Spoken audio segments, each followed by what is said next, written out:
बिनोवा university में अध्ययनरत semester 2 English honours के विद्यार्थियों के लिए, जैसा कि मैंने अपने पिछले वीडियो में कहा था कि pre independence Indian novels in English के ऊपर मैं आपको अगली कड़ी में बताऊंगा। तो उस अगली कड़ी में आज मैं लेक्चर 2 आपके सामने दे रहा हूं इस वीडियो में, और इसकी शुरुआत हम यहां से करेंगे। Indian novels in English had a systematic growth from 1926 onwards, कि जब हम भारतीय अंग्रेजी उपन्यास के विकास की बात करते हैं भारत के आज़ादी के पहले, तो हम सबों के दिमाग में विभिन्न लेखकों का नाम आता है, विभिन्न उपन्यासकारों का नाम आता है, चाहे वो कैलाश चंद्र दत्त हों या बंकिम चंद्र चटर्जी हों। लेकिन हम जब एक सिस्टमैटिक चरणबद्ध तरीके से, क्रमबद्ध तरीके से उपन्यास लिखने की जब हम बात करते हैं, तो हमारे जेहन में सबसे पहला जो नाम आता है वो है के.एस. वेंकट रमानी साहब का। और इन्होंने 1926 के बाद भारत में जब सिस्टमैटिक यानी एक सिस्टम के साथ उपन्यास का लिखना शुरू हुआ, तो सबसे पहला उपन्यास इन्होंने अपना पब्लिश किया जिसका नाम था मुरुगन द टीलर। मुरुगन यहाँ पात्र का नाम है, द टीलर, टीलर जो है सो खेत जोतने वाले व्यक्ति को कहते हैं। और ये उपन्यास 1927 यानी 1927 में पब्लिश हुआ। And his second novel Kandan the patriot, और दूसरा उपन्यास उनका था कंदन द पैट्रियट। पैट्रियट मतलब देशभक्त होता है, उसके पात्र का नाम यहाँ कंदन। अब जब हम आगे बढ़ते हैं तो देखते हैं, but the most significant event, की सबसे महत्वपूर्ण जो घटना हुई है भारतीय अंग्रेजी उपन्यास के लेखन में भारत के आज़ादी के पहले, वो क्या हुई है, वो ये थी कि इस घटना का इतिहास है इंग्लिश फिक्शन का, ये स्टार्ट हुआ कब, 1930 में। सबसे महत्वपूर्ण घटना जो भारतीय अंग्रेजी उपन्यास लेखकों के द्वारा जो घटित हुई वो कब हुई, 1930 में हुई, जब देयर अपीयर्ड 3 बिग पिलर्स, जब 3 महान स्तंभ इस पटल पे आए, उपन्यास के इस क्षेत्र में आए, और उन्होंने एक बहुत ही हु मेड मेजर कॉन्ट्रीब्यूशंस, जिन्होंने बड़े व्यापक पैमाने पे अपना योगदान दिया। किस चीज़ में योगदान दिया, ग्रोथ, वृद्धि, विकास में। किस चीज़ का विकास में, भारतीय अंग्रेजी उपन्यास के विकास में।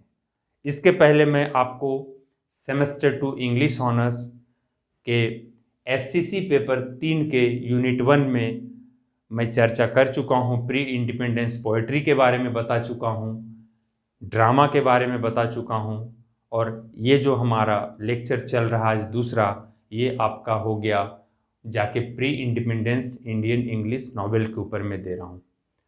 और इसके बाद हम लोग यहाँ से यूनिट 2 की ओर आगे बढ़ेंगे इस सेशन को कंप्लीट करने के बाद।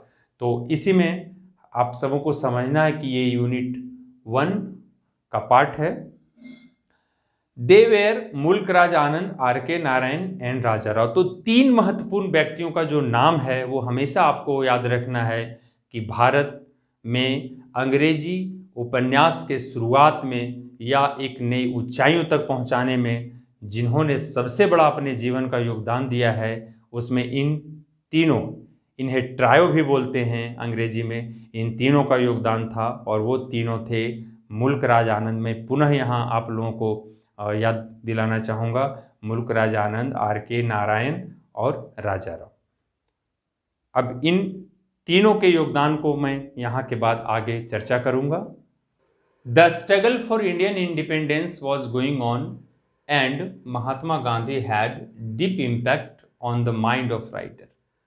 जब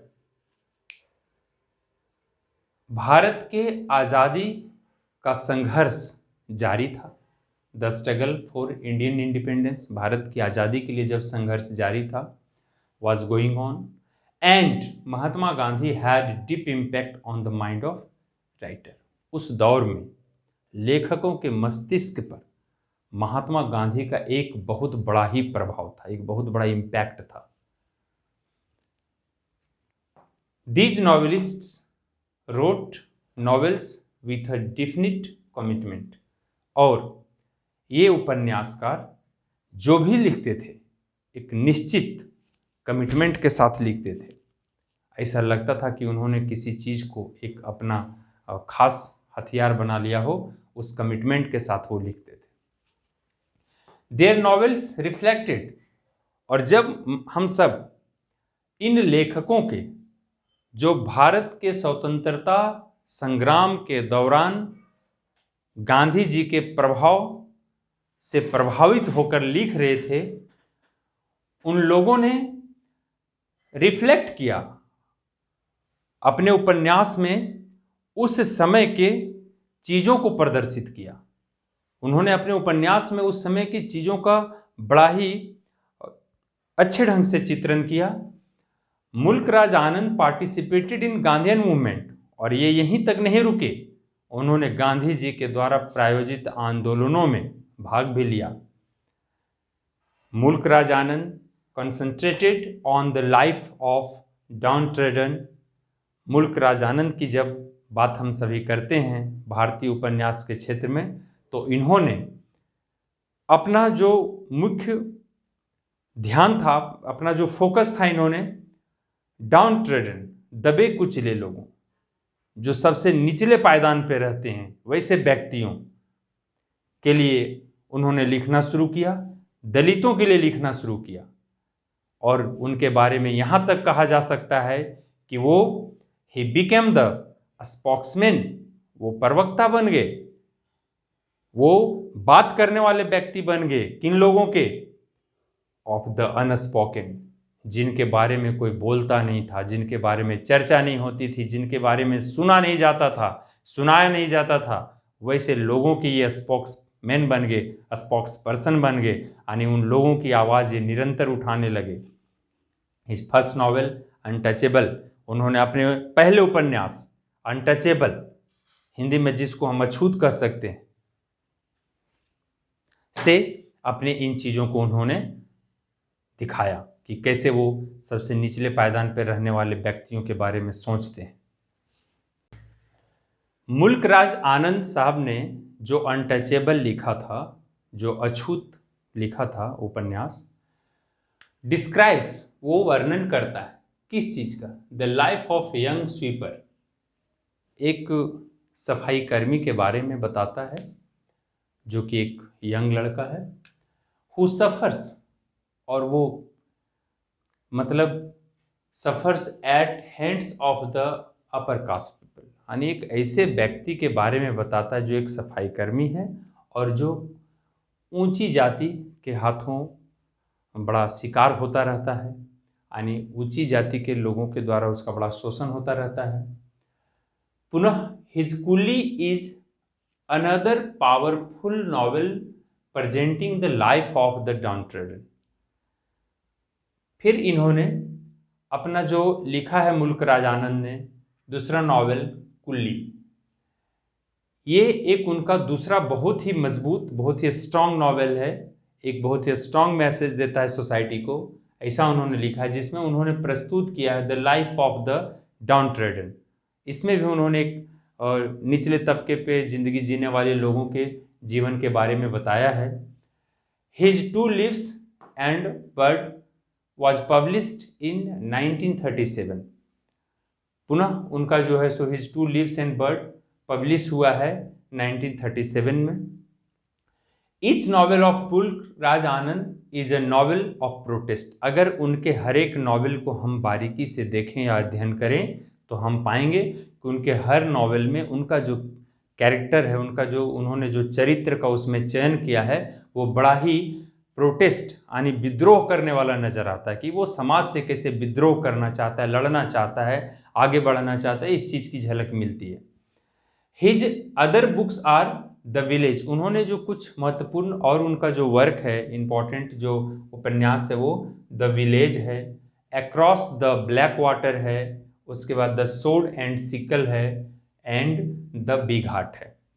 तो आज मैं बात कर रहा था pre independence Indian English novel के बारे में। उसके बारे में मैंने कुछ राइटर्स के बारे में, कुछ नॉवेलिस्ट्स के बारे में मैंने पहले चर्चा की।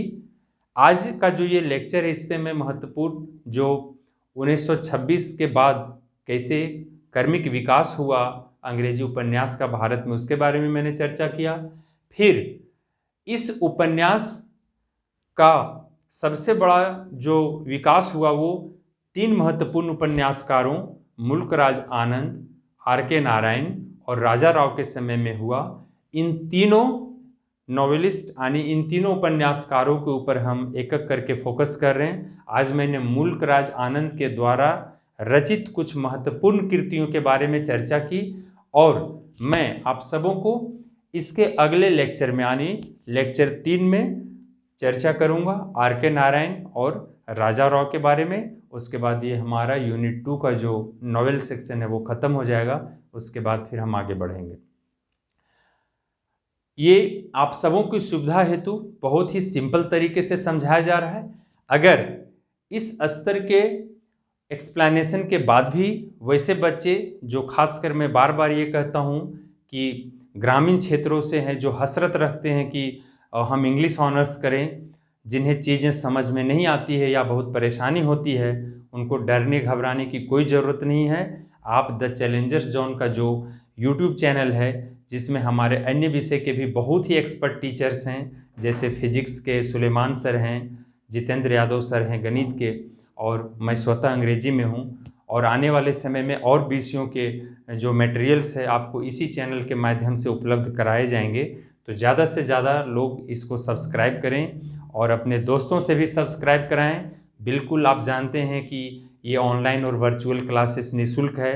इसमें आप थोड़ा सा डाटा खर्च करके हमारे क्लास को देख सकते हैं, पढ़ सकते हैं, समझ सकते हैं और एक इंटरेक्शन कर सकते हैं हमसे। अगर किसी भी प्रकार की आपको परेशानी होती है तो आप कमेंट्स के जरिए या व्हाट्सएप पे आप अपनी समस्या को जाहिर करें। क्रमबद्ध तरीके से आपकी समस्या को धीरे धीरे दूर करने की कोशिश की जाएगी। चूँकि ज़्यादातर बच्चे विभिन्न अलग प्रकार का डिमांड करते हैं जो कि कम समय में पूरा करना संभव ही नहीं है, लेकिन हम सभी पूरा द चैलेंजर्स जोन का टीम बारीकी से उन चीज़ों पे नज़र बनाए रखते हैं कि ज़्यादातर जिस चीज़ की डिमांड हो रही है, अभी सेमेस्टर 2 पे आपका ज़्यादा से ज़्यादा नोट मिलेगा, और उसके बाद जब सेमेस्टर 1 में बच्चे नामांकन ले लेंगे तो उसके बाद सेमेस्टर 1 का नोट ज़्यादा मिलेगा। जी धन्यवाद।